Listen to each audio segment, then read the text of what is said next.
Let me take this opportunity to thank all of you, the teachers of this nation, the members of SHA, for one single reason.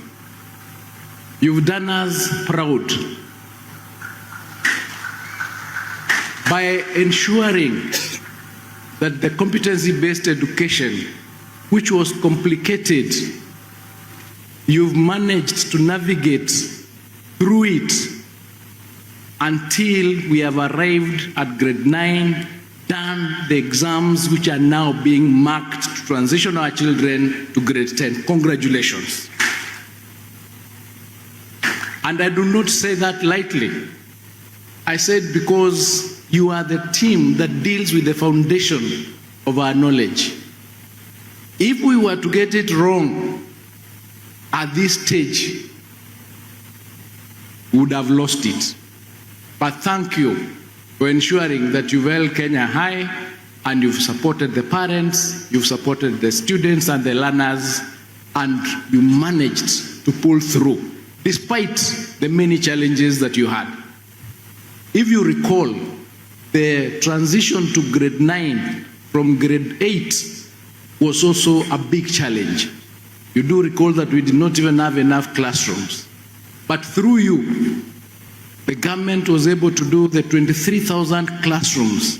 This was spearheaded by you, the head teachers. You oversaw that construction.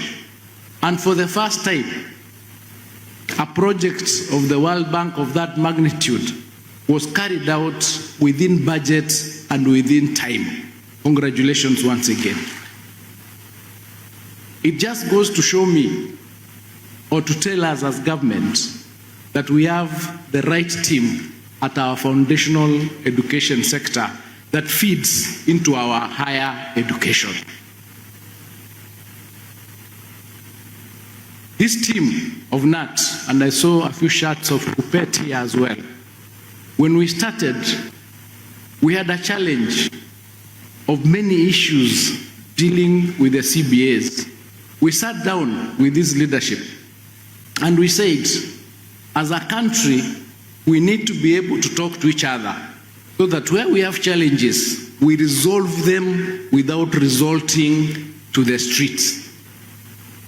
And they agreed that this is what we are going to do.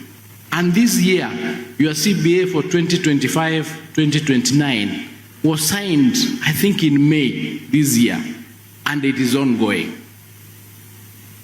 Recently, we had a few challenges in the higher education sector, and we did also sit down. We were dealing with the CBA of 2017-2021, which was historical. And we've agreed with those unions as well that we are no longer going to resolve our issues in the streets. So we've signed and sorted it out. The negotiation for the CBA 2025-29 is being negotiated. And what we've agreed is that if what is in the CBA is implemented, we will not have another strike or another issue until 2030. Because of that, as a government, we've set up an interministerial CBA implementation committee to oversee that the issues that are raised that are in those agreements are done before they become a crisis. Because this is how we want to run the sector. This is how we want to ensure that your welfare is being taken care of, because this is a listening government. And as a listening government, the issues that you've raised, and we did agree with the PS that he'll respond to a good number of them, and we'll continue working together with TSC to ensure that all your issues are attended to on time so that they do not become a crisis and so that we do not have to resolve those issues under pressure. So I want to thank all of you for that support because you've shown that it is possible to resolve our issues, resolve our challenges without various or serious acrimony and in time.